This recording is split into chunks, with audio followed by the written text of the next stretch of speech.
Hello, everyone. It is a pleasure to announce today's speakers and welcome everyone who is listening and joining us here for the second parallel session on green infrastructure and public space. We have with us today a very diverse group of panel members. I will start with Ana Sopina, who is our PhD student and assistant at the School of Architecture, Faculty of Architecture at the University of Zagreb. We have Antonio Esposito from Rome, who teaches at the Cesena campus of the University of Bologna. Elina Varuksaki from Athens, who is working at the National Technical School of Architecture. Marta Labastida from the Organizing School from Portugal, and who is teaching in Barcelona at the School of Architecture at ETHAB. Marine Certain from our partner in Toulouse. Sadia Deliu, our PhD student from Kosovo, who is engaged in the program at the Faculty of Architecture in Zagreb, and Sara Oliveira from the Organizing School in Porto. To give just a short framing of the topic, in addition to what I said at the beginning of our talk today, somehow the topic of green infrastructure keeps popping up in different contexts in whatever we talk about when we talk about the new European agendas, be it the conditions that it is needed to enable collectivity and living in cities, whether we talk about the new framing of the agendas promoted within our schools, whether we talk about the dialogue of the natural and urban environments, and so on. It seems that it has a place to be covered and discussed in all of these various conferences of the 6 topics that we have within the NEBgS South platform.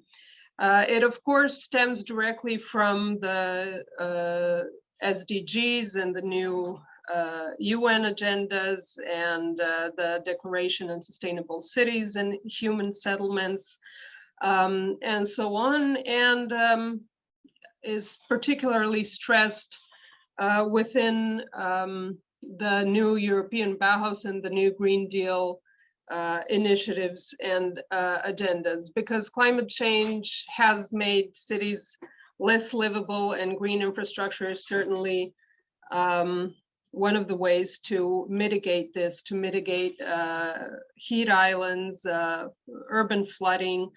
And some of these topics can be really difficult to achieve in the particular southern contexts that we are talking about now. So not to go too far in the framing of the topic, I would actually like to start with Marta Labastida, because you have done experimental pedagogic projects with students directly related to this topic, which are somehow embedded in the shift in design culture, which goes from making beautiful buildings to a more holistic approach to cities and territories and landscapes. And this, of course, has a shift on how we educate and how we perceive the profession, even from this specific specialization towards a multidisciplinarity or a Renaissance approach to the discipline. So I would like to invite you to tell us more about these pedagogic experiments and the processes that they generated. within the curriculum. Thank you very much, Lia. Hello, everyone. It's a pleasure to be here. I just to say that I teach in Guimarães in Portugal. I'm not teaching, I learn in Barcelona, but I live in Portugal. It's just I mentioned both, yeah, sorry. I prepare very short speech. I have to read because my English, as you see, is very bad. And I hope that I be clear for, but after, if you want, we can ask more deeply about that we are prepared. Okay, so effectively, the holistic approach that normally is associated to territory or city, or especially in landscape design or architecture, and change the way that we design buildings. That it's a very, I think for all of us, it's very clear. Often this holistic approach is seen as a complementary or introductory to inform the project. That is very important, because sometimes we just use this holistic approach to explain something before we start to design. And for me, or for my vision of educated in the school, I think that we have to consider this holistic approach in all the process, to this start point until to the end. We can discuss what is at the end of a design, but okay, just for understand that I think that it's something that you have to run along all the process, not just to start and after to design as a statical, just limited statical principles. Personally, I have always defended this approach. After studying architecture and landscape architecture, I understood that by carefully observing natural and artificial relationships and process found into the place, it is possible to enrich the knowledge of the place itself, but also to multiply the opportunities to transform it. That is very important for me, that we start with observation and look to the place to discover something else. I also learned that any project conceived from natural or artificial process includes time as a condition and needs to remain open. All of this requires expanding knowledge and integrating multiple disciplines. That is the question, I think, that we want to discuss today. This has been my position as a teacher who has generally, I used to teach all students the last 2 years. So it's important also to contextualize that, because of course, in the school, we teach different methodologies, but we are talking about all students and in the area of territory, public space and landscape. In each exercise, I place the students and myself in an uncomfortable position that forces us to find or discover through the place. There is no program. We don't have pre-established goals. We don't have goals. We have to discover, or we have to build them from what we recognize or learn from the place. That is very uncomfortable for the students, because they want to, the teacher gives a program with meters, dimensions, and we don't have that. This knowledge, this involves observing, asking, describing, looking and looking again, walking around the place. And it's amazing how 20, more or less, we have 20 students, can explain the same place using different ways of seeing it. Working from this diversity brings us unexpected approaches, sometimes through very basic observations, that allows us to build a richer knowledge that is shared among all the class. This knowledge covers different disciplines such as biology, history, economics and social science, but also refers to popular habits, everyday uses, physical or environment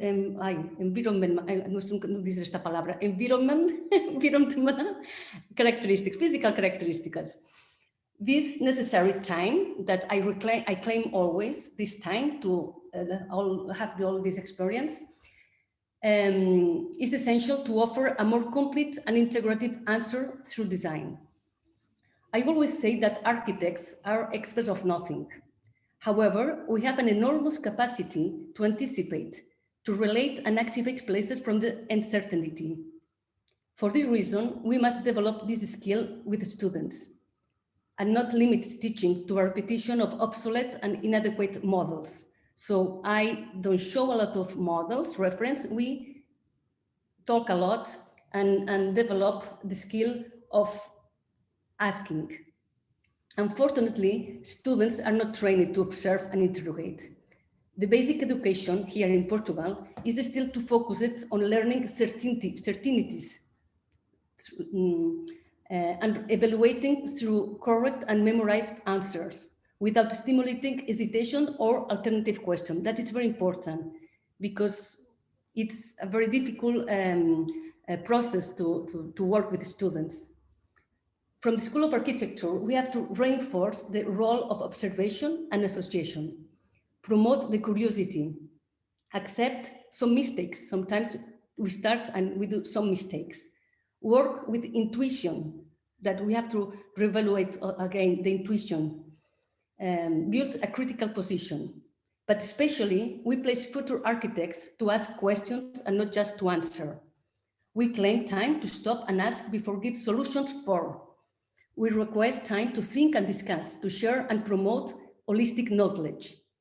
We have worked the last, 15 years, we have worked the territory and public space from the sea.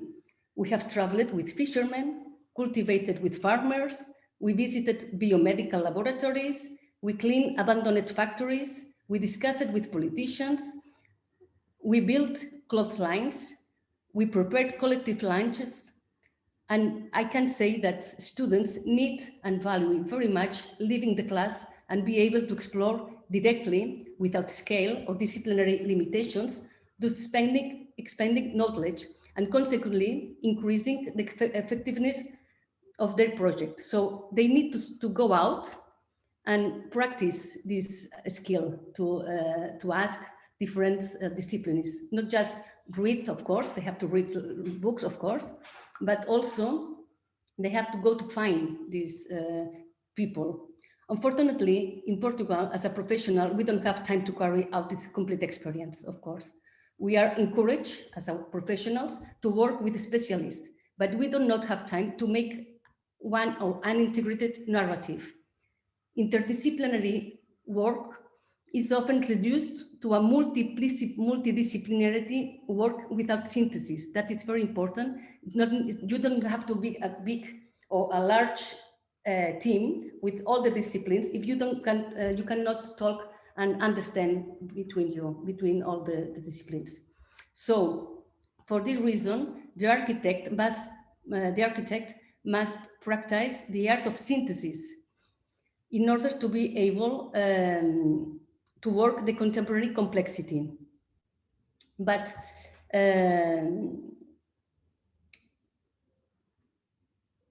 I'm sorry, in order to be able to mediate between disciplines and specialists never found before. We need to educate architects as mediators with expanded vision and skills to be able to work the contemporary complexity. But it doesn't mean that it is possible to work with or from simplicity. So I suggested that, okay, we have a very complexity condition nowadays, but at the same time, don't refuse to work with simplicity. We are not very, as architects, we have this capacity to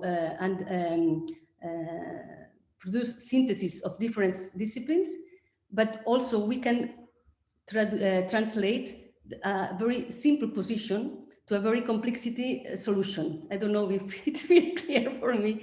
I'm so sorry, but my English is awful.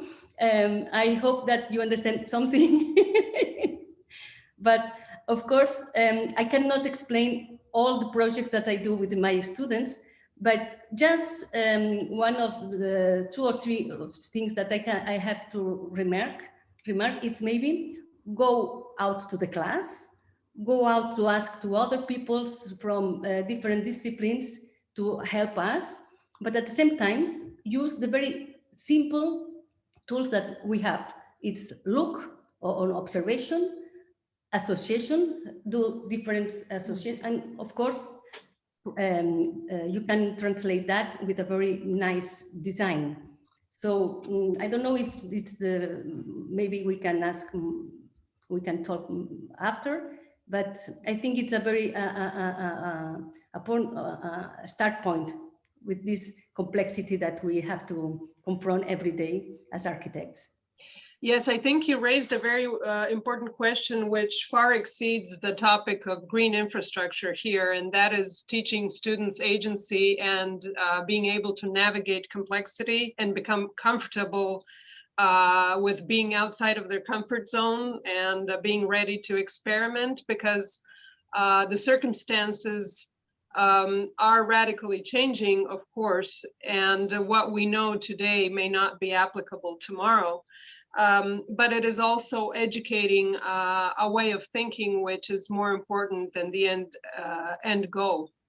So yes, I absolutely agree that this is maybe more important now than it ever was, somehow how to navigate uncertainty and how to transpose this into a spatial solution, acknowledging the complexity of the issues that are at hand. Mia, you explained very well. Your English is perfect. It's that. It's very difficult to explain. I have to do that very quickly. I'm so sorry, but it's that. I think we live in an uncertain condition. So let's just think about all this, each question that we confront, not just produce models that we know that yes. in a few minutes time you don't have to do that.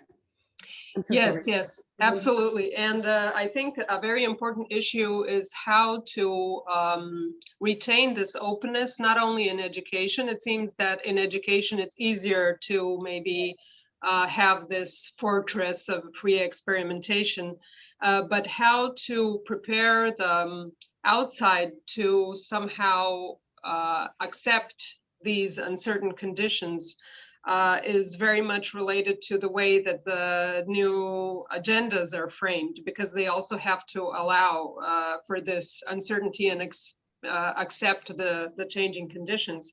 In this sense, I'm turning to Anna Sopina, because we participated 2 years ago, and Anna was a very important pivotal part of this working group.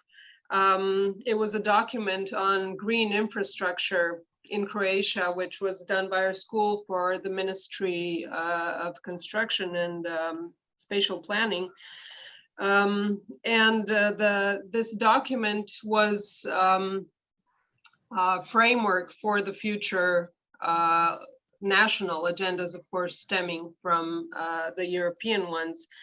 And in the document, the concept of urban green infrastructure was approached both as an ecological issue and a cultural issue, because of the conditions that it enables, but also the problems within cities that it mitigates. But here I would like to focus on this second part, and that is the potential of green infrastructure to promote various scopes of social interaction. And what do you think that the measures and priorities in achieving this through these agendas could be? Well, thank you, Mia, for the introduction and for the opportunity to frame collectivity within the notion of the green infrastructure, and also regard the particular challenges that are faced within the South European cities in achieving the greener city. As you said, I was developed in the program for green infrastructure development in Croatia, but also as a PhD student, I'm working on the topic of relationship between the urban and natural landscape of the East Adriatic coast cities. Also, I'm a teaching assistant and work with students on workshops regarding landscape architecture and development of the cities. So everything that Marta was talking about is absolutely familiar for us. And at the same time, through my personal experience, I'm walking and hiking the East Adriatic coast. having the ability to perceive the cities and the landscape from a different point of view. So the green infrastructure regards the network of natural landscape assets which underpin the ecological, sociocultural, and economic functionality of the cities. And the role and the values of green infrastructures go beyond the ecological gain and landscape performance, and they also empower communities and support culture in coexistence with the urban and natural landscape. And the measures and priorities in promoting the social benefits and cultural functions of green infrastructure have to arise from the particular challenges that South European cities are faced with. So let's start with the challenges. What is obvious in the South Europe is the lack of green spaces in the historical urban cores. But when regarding the contemporary urban structures, they are often unplanned and they are tourism oriented. As suburbs and settlements, they regard the landscape as the resource for economical gain, not as a capital for achieving higher quality of life and collective well-being. Green and landscape areas within the cities are mostly fragmented, dispersed, and unused, enclosed by urban structures and inaccessible to community. Thus, the landscape within the city is often not a part of the collective memory, making South European cities perceived as less green than they really are. And the local communities are often not aware of the existing urban landscape and natural setting values of their cities. They more acknowledge the value and beauty of the distant urban natural landscape, not recognizing the same values that they have in their everyday landscapes and perceiving them as heritage. Therefore, I would like to frame three key concepts: connectivity, multifunctionality, and urban identity. Those concepts directly arise from the challenges of the South European cities, which are presented as opportunities that are mutually intertwined and inseparable. So let's start. The green infrastructure has the inherent capacity to enhance and regenerate natural resources, rather than simply minimize the damage to environmental system. And this capacity is achieved and increased only when urban and natural landscape are intertwined, when landscape assets are strategically connected and managed in integrated manner within and beyond urban boundaries. The natural setting of the city is presented as the biggest green potential of the city, and therefore needs to be protected to retain the ecological values, but also to develop social potentials. Therefore, South European cities are in need of connecting natural setting of the city with the green urban infrastructure. The occupation and fragmentation of natural habitats as consequence of careless urban expansion emphasize the need of interconnection of urban green spaces into green infrastructure. Forming the green corridors and networks enable the regeneration of ecological systems, as well as present the opportunity for enhancing urban mobility. The integrated urban green provides corridors for public transport, for cycling routes and pedestrian routes that interconnect the city as well as the community and support the collective with places of interaction. The green infrastructure carries capacity to form new and to enhance existing urban spaces and transform them into public spaces, to encourage interactions and to promote social cohesion.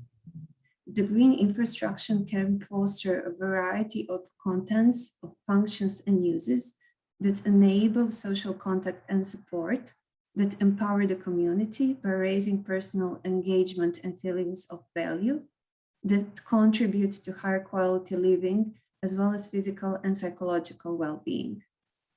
The green infrastructure as a network of public places embodies urban identity and carries capacity to revive cultural places of intangible heritage, to develop place attachment and sense of belonging, and to raise awareness of natural and cultural values of everyday urban landscapes, And by using them, the green and landscape places become part of the collective memory, the common places of cultural identification and the aim of community protection.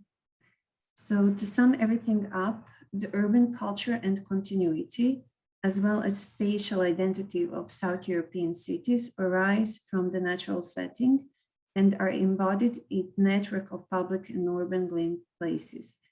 Therefore, the role and values of green infrastructure go beyond the ecological functions. They also promote the social and cultural sustainability as coexistence of urban and natural landscape. And our responsibility as architects and urbanists is to be involved in architectural education that develops connectivity, multifunctionality, and urban identity through green infrastructure, that raises awareness of the wider public, that encourages the collective and individual initiatives, as well as framing our own personal contributions to public welfare and to collectivity.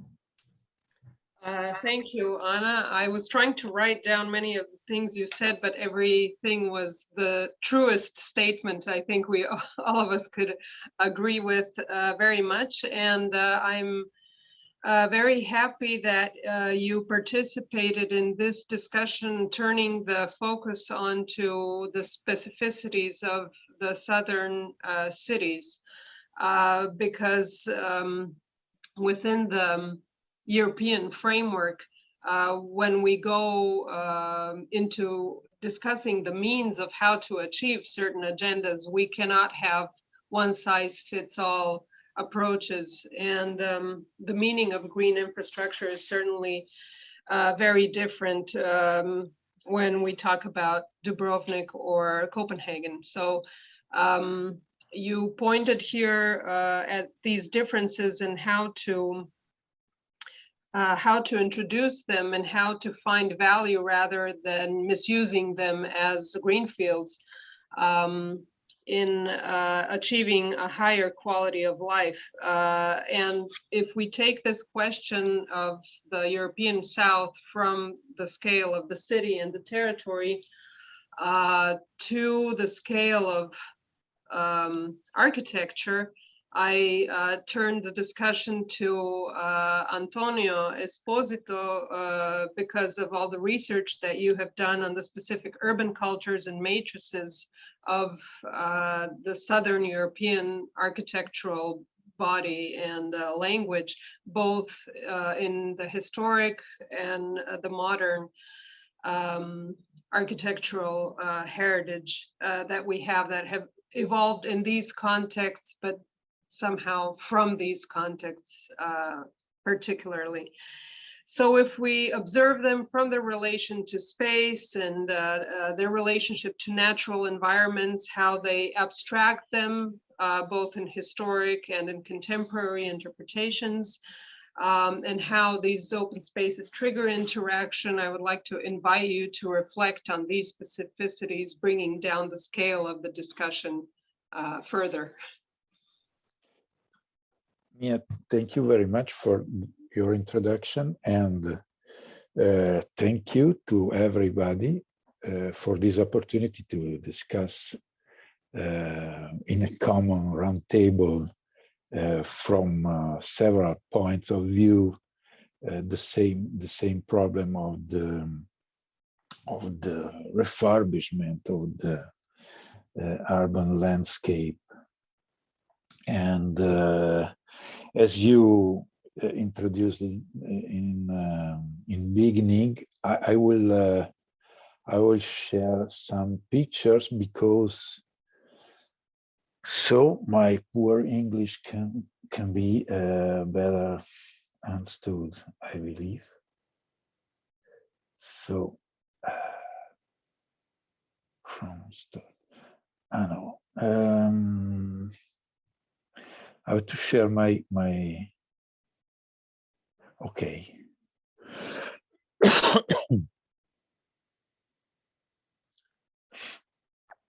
Can you see? Yes. Okay.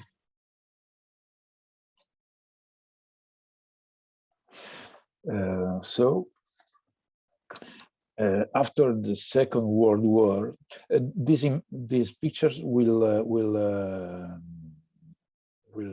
pass as a loop, so you will see them maybe 2 or 3 times. I don't know. After the Second World War, driven by the economy of reconstruction, a mechanism of transformation and growth of a European city was set in motion, and with different declination depending on the countries and the latitudes, it has continued to this day.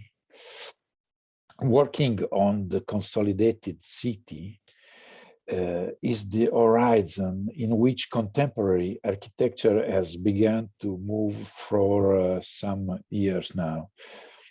It is therefore this one also for the degree course of architecture in Cesena, a field of research and experimentation for new structures of the urban chain.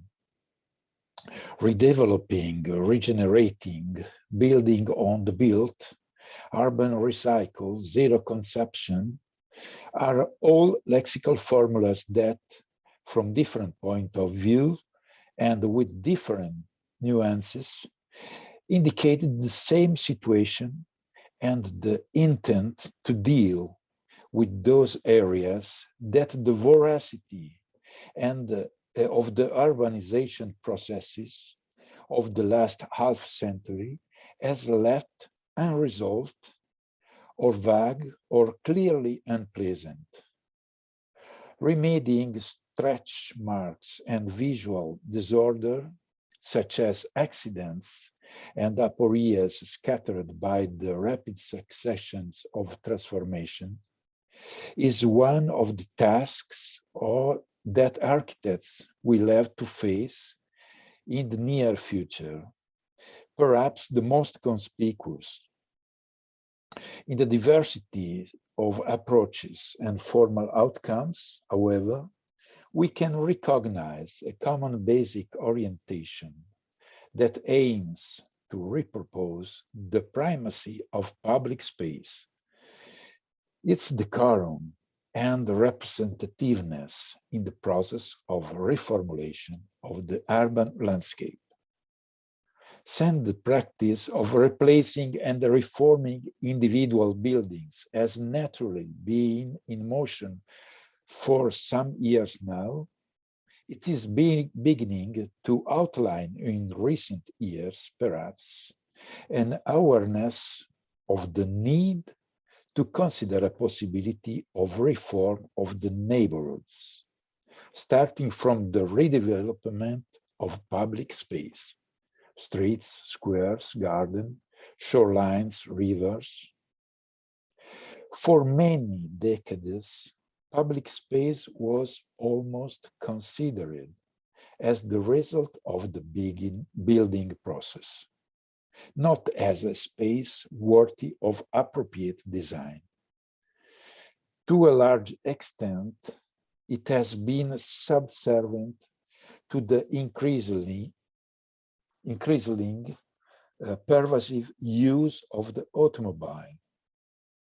Vegetation and water and all the natural elements have always been historically structuring elements of urban design, and learning from the history of our cities can return to play a decisive role in contemporary design. We can work to find a single methodology or either a single language. I don't believe it. Every circumstance needs appropriate solutions, proceeding case by case. But we can understand each other. When I say we, I want to mean the architects community. We can understand each other if we can recognize a common attitude and sensitivity, listening to the stories that places convey, listening to the lessons that each city can give us, looking for a common and shareable sense of beauty as the civic role of architecture needs. So this image you can see, they are application of our work of architects and teachers in Cesena and out of the university also, to look for some possible solutions in several points of Italy, of southern Italy almost, and but not only in southern of Italy, but also in southern Europe and in southern as Mexico City, as you are seeing now, the south of the world. The problem is more or less ever the same, to have a very big evaluation of the individual profit and not so big evaluation of the collective opportunities. Thank you. Thank you very much. Thank you very much, Antonio, for the presentation. I think yes, I agree, it's very clear with the images, and the very, very important point that I take from your presentation is this common sensitivity, not developing unique methodologies, but developing a common acknowledgement of the specific narratives of the contexts that we operate in, and improving them in dialogue with their identities. And so on, yeah. Thank you, I think that's very important. One of the important conclusions to carry with us from this discussion. But to achieve this, there are very specific challenges, and in some of your presentations, you showed various architectural interventions and examples, such as greening a road which used to be inhabited by cars and planting trees in it, or erecting green walls, which of course aid in the green infrastructure and the continuity and the biodiversity that it enables. But we don't, of course, only observe it from these particular points which are related only to architecture and their form and so on. They are actually tools for mitigation of the various problems that the contemporary European city is facing from climate change, and which can very much be aided through blue and green infrastructure. So on one hand, we have the issue of urban flooding and how they affect the cities that we live in. And on the other hand, we have the urban heat island effects within cities. And I think some of Antonio's photographs really emanate this heat from all the asphalt and concrete and no trees in some of the black and white images that you showed. So I would like to invite Marine Serten and Sadia Deliu to reflect on these two topics, because they're closely related to the specific research done on these issues. So please, in any direction, Maureen can maybe start. All right. Thank you, Mia, for the introduction. Indeed, when we ask ourselves how has climate change made cities less livable and how can we mitigate this, we kind of pose a problem and seek to solve it quite directly. But in reality, it's a more complex process that is underway. It's actually a whole paradigm shift. and it's about considering the risk, that is to say, in our case, climate change and its multiple consequences as assets for rethinking urban planning, especially. And especially even more in our southern regions, because our territories are built on very specific climates, on very specific season rhythms. And with that increase of climate change, our daily environments are changing little by little. We have longer and hotter summers, and therefore more frequent period of drought. And we also have the problems that the greatest increase in drought that is predicted by science right now in Europe is gonna end on the southern Europe, where water scarcity might exacerbate competition between water users as agriculture, industry, tourism. And in the same times, we also have heavy rainfall, destructive thunderstorms, sometimes landslides and big floods. And so what is complicated for us to mitigate is also the evolution of these precipitations. It gradually increased during the winter, and then sometimes it's being in extremes, and it decreased during the summer period.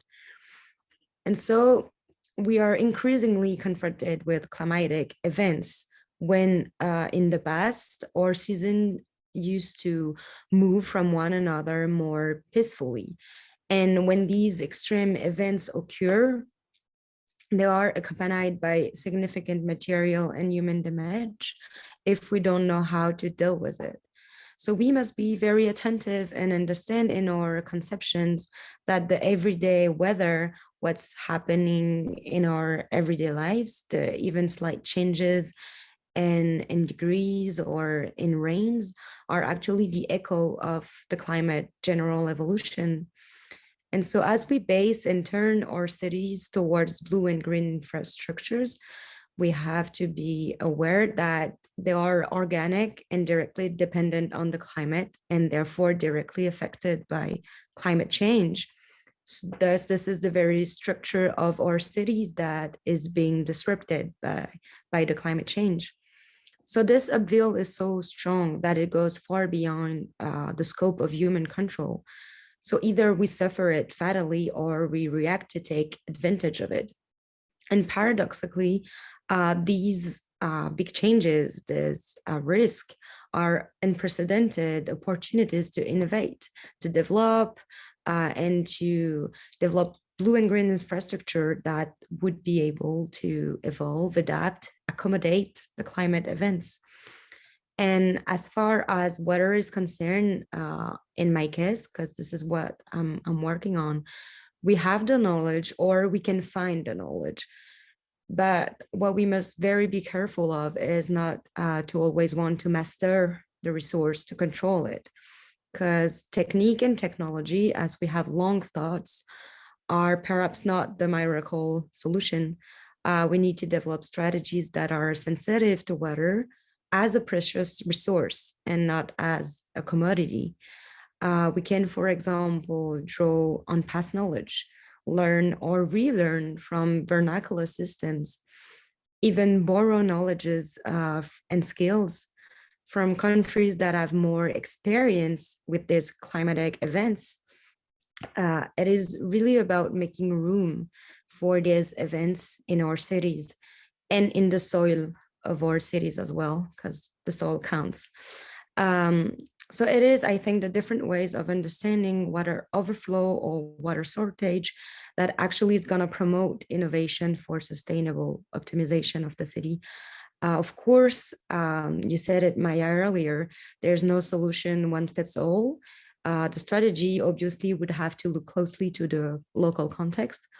But I think all the strategy might have one thing in common, that it is no longer a question of acting against, but really a question of building with, doing with these changes. And also particularly with urban heat and urban heat island, which is the next topic. Yes, thank you for giving this introduction to Sadia, because she has just started her doctoral research after years of experience on these topics in practice. So I'm looking forward to your input here. Thank you, Professor Mia, for the invitation and for the introduction. To build upon what was said before, it is obvious that the interdependence between energy and urban planning is very strong. So it's widely known that the increase of the atmospheric concentration of greenhouse gases produces effect on climate change, respectively in its warming. And overall, we know that the buildings are responsible for the 40% of this EU's total consumption and 36% of the greenhouse gas emissions. So as a result, cities now have a serious problem in their operation and cause health problems for their residents. And this is resulting in depreciation of the normal lives of people's lives.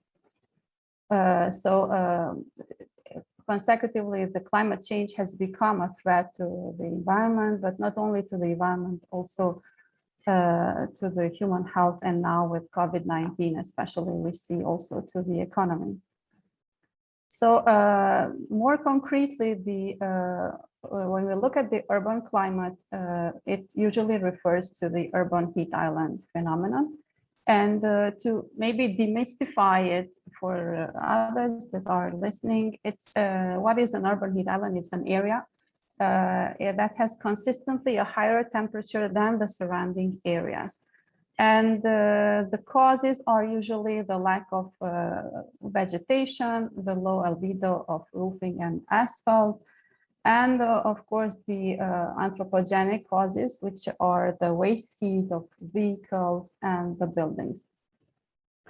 Now, when we look at the buildings, due to not very sustainable and inefficient built environment, more heat is absorbed than in surrounding areas. But on the other hand, due to human activity, due to this increase of heat, we need air conditioning in our buildings and in our cars, which causes more heat, more waste heat to be produced. And in this way, we are forming a vicious cycle, a vicious circle. So more concretely, urban heat islands are formed when buildings and the roads replace urban green areas. And the cause is the materials,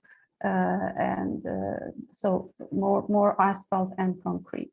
So this problem, of course, it has not started now with the urbanization trends.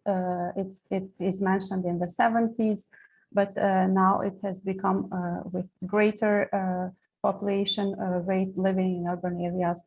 It has become more actual, and this problem should be remediated before it escalates, as this trend is ever expanding and ultimately is increasing, leading the increase of the global air temperature. As it was mentioned by previous speakers, it's not very straightforward task. There are new concepts and new technologies, new tools required for this, let's say, our task of sustainable and climate sensitive urban development. So for this carbon-free, let's say, society to thrive, these urban areas that we have historically developed need to drastically change how they function and how they use their resources in a more effective manner. So in practical terms, the communities from the bottom-up or top-down approach need to give more back than they take. So we need, it's not enough to only make the areas sustainable. but we need to make them regenerative to make them plus, not just zero in their balance. When we look at more concretely in terms of numbers, the heat waves that are produced due to this phenomenon are the biggest cause of deaths compared to other natural hazards. They just don't become very famous in news because their effects, the effects of heat waves are longer, take longer to then lead to deaths. We have hot summers, polluted winters and springs with several flooded neighborhoods after heavy rains, and this can be a common denominator for all the southeastern cities. We should look at this phenomenon from a different points of views, different, for example, scales, how to make strategies to mitigate these effects, and also in periods. Of course, that nothing can happen in a day or in a year or in 3 years. So we should start from changing the whole policy from the policy level and integrating and changing the way how the spatial planning and urban design is made, and also to the small tactical intervention in cities through one of them is the green infrastructure. If we look at the causes, of course, the solution is in dealing with the causes. In the last year, for the first time, there has been a quantification of the causes to the urban heat island effect. And it's the green infrastructure, which is the topic here, is 21%. The lack of the green infrastructure is the cause to it. And so it's quite a big portion of the causes, so we should work on it. So when we look at the regional scale, there are strategies that should work for the more peri-urban vegetation in order to create, let's say, basis where to take the cooling effect to the city and to cater for the wind corridors. So as we know, the vegetation in itself has the potential to cool down the temperature through the passive evaporation, and it, of course, through the shading, which when we look at the urban canopy level, which is like the level of the air, the level of the trees when we sit under them. And it's not only that it enables these two, but also the circulation of the clean water to the city, clean air to the city, sorry. Of course, this is also coupled with the psychological effect of the greenery, which is recently referred to the biophilic design, and the other effect is also the enabling the permeable areas, which retain the storm water after the rain. So these permeable areas then can help in decreasing this temperature after the rain is gone. So when we look at the city scale, the choice of the, let's say, materials and also the structure is very important to enable then the green infrastructure layout and corridors which take this fresh air to the city and to form, let's say, the ecological network. Agreed. Agree very much. Thank you, Sadia. You mentioned one really important issue here, and that is a new responsibility of the communities and the role of the citizens in achieving these goals. And that actually brings me to the last topic that I wanted to cover within this panel with Elina Varuksaki and Sara Oliveira.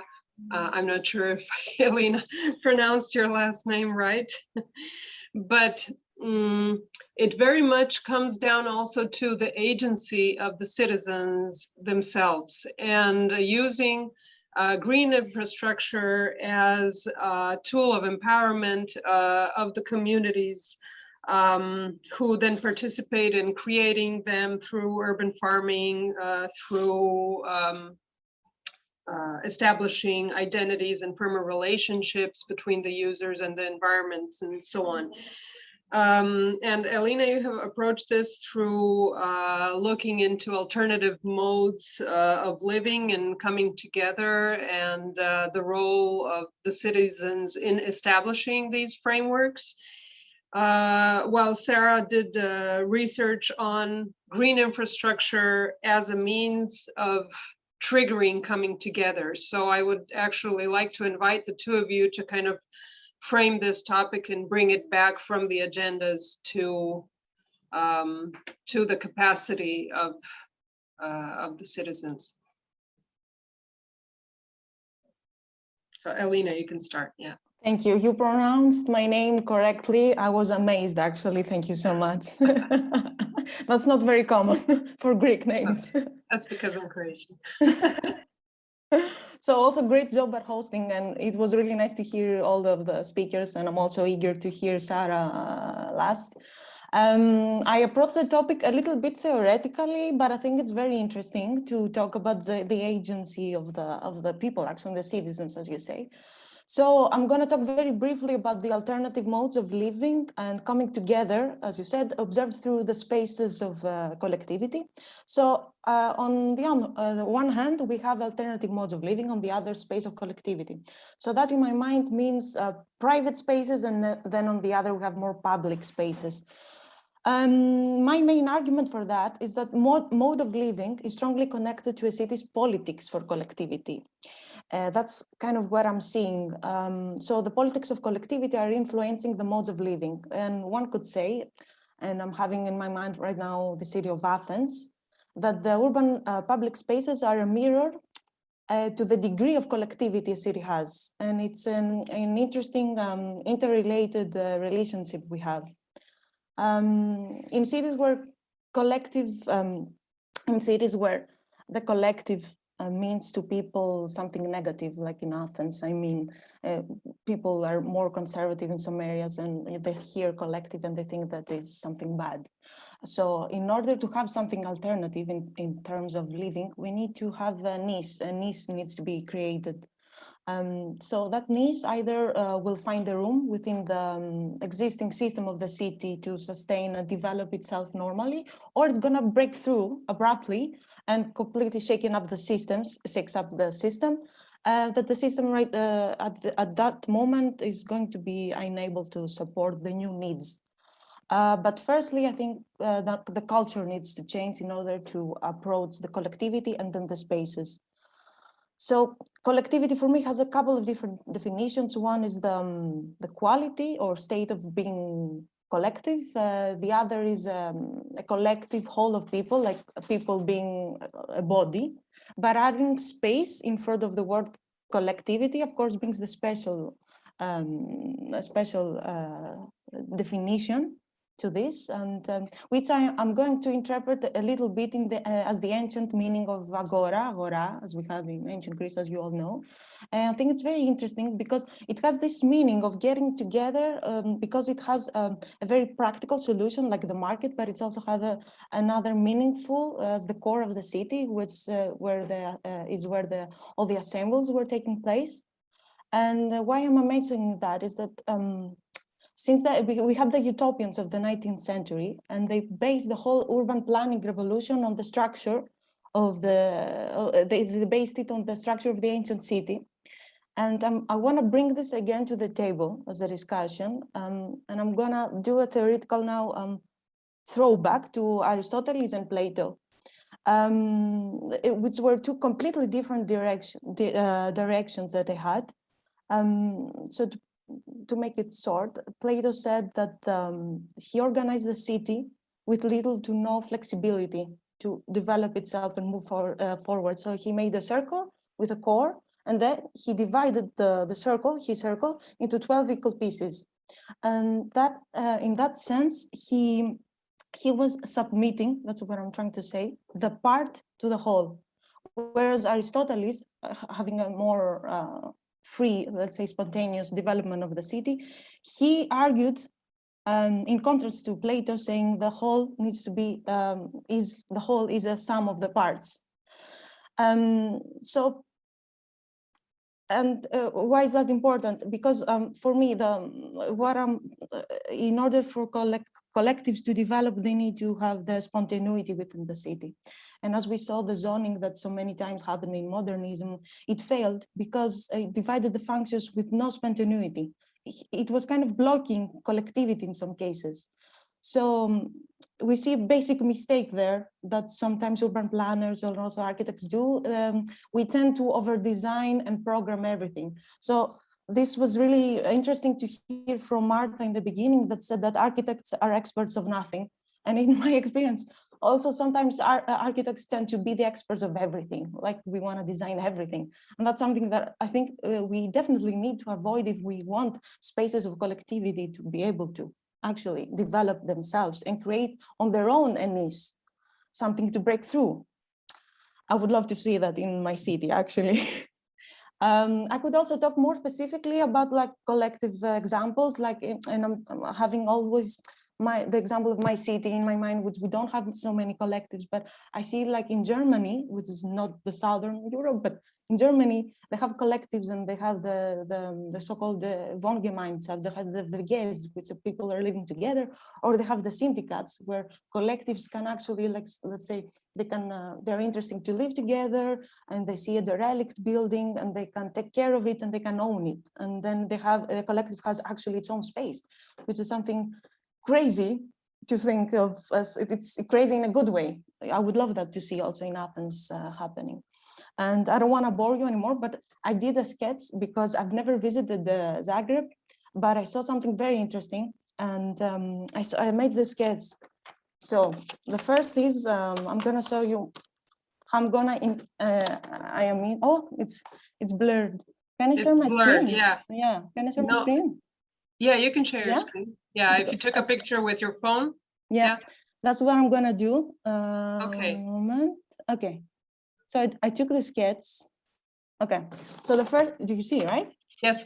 Okay, perfect. So first is a sketch of Zagreb as I am interpreting, which I've never visited. So of course, correct me if I'm wrong. But I see the top is a mountain, as far as I can tell, from an aerial view perspective. Then I see a city, then I see a river, Sana, and then another entity of the city.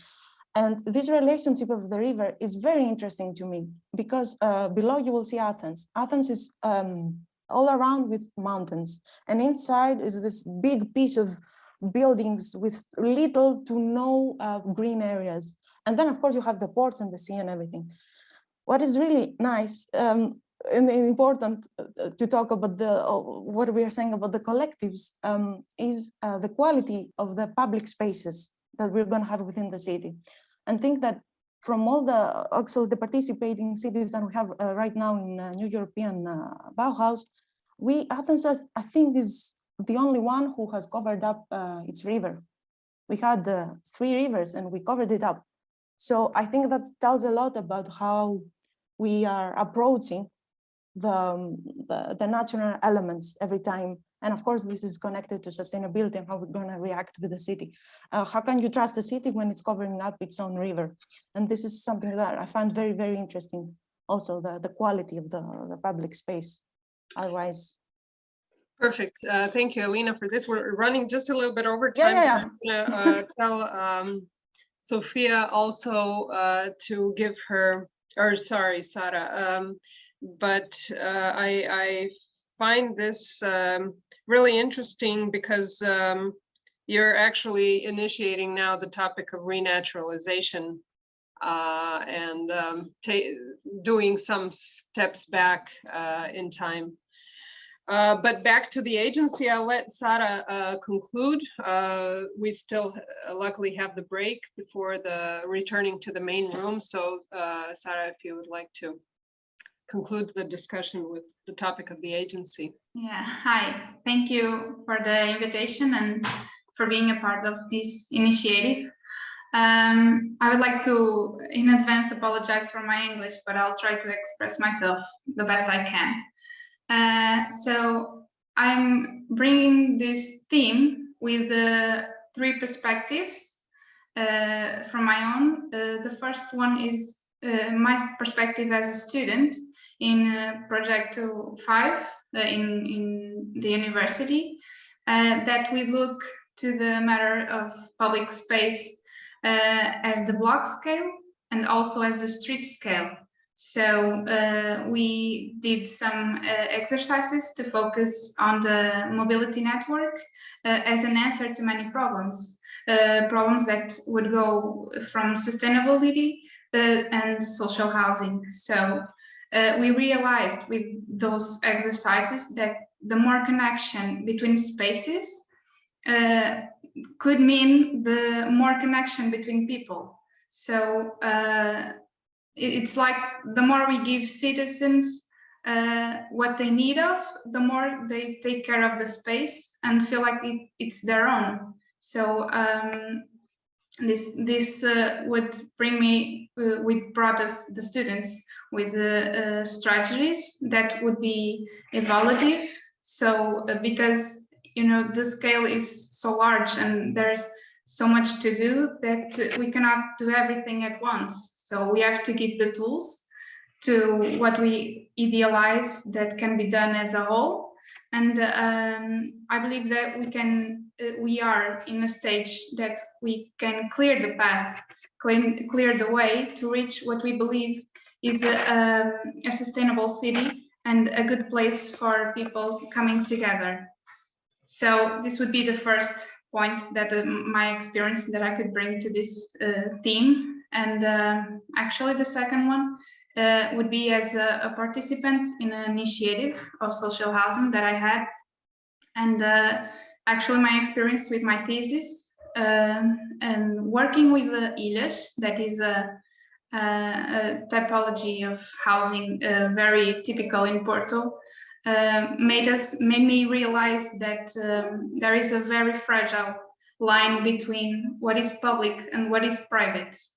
And we tend to sometimes do not distinguish those spaces, especially in these types of housing. How can we work with a city that is very densified, especially Porto? How can we work when there is so much concrete, so much buildings?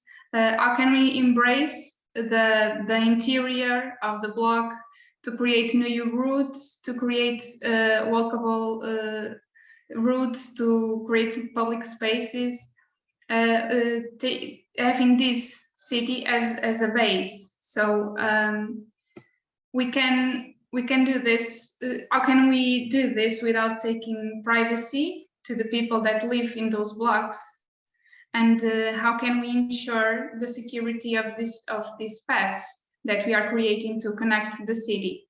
With the study that I made for my thesis, I learned that our role as architects goes way behind these topics.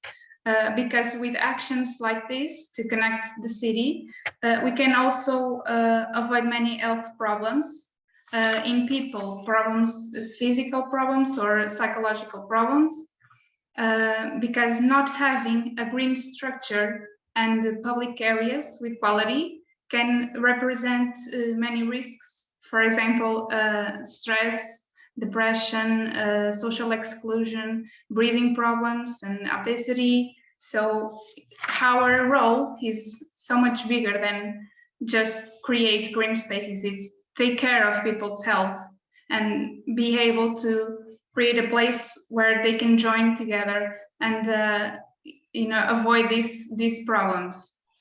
So to finish, my last perspective would be as a recent architect and mainly as a user of my own city. And here I brought all the experience that I gained in university and to see what has been happening with other eyes. And we know that sustainability is a major challenge of our time, and we have been seeing a big evolution.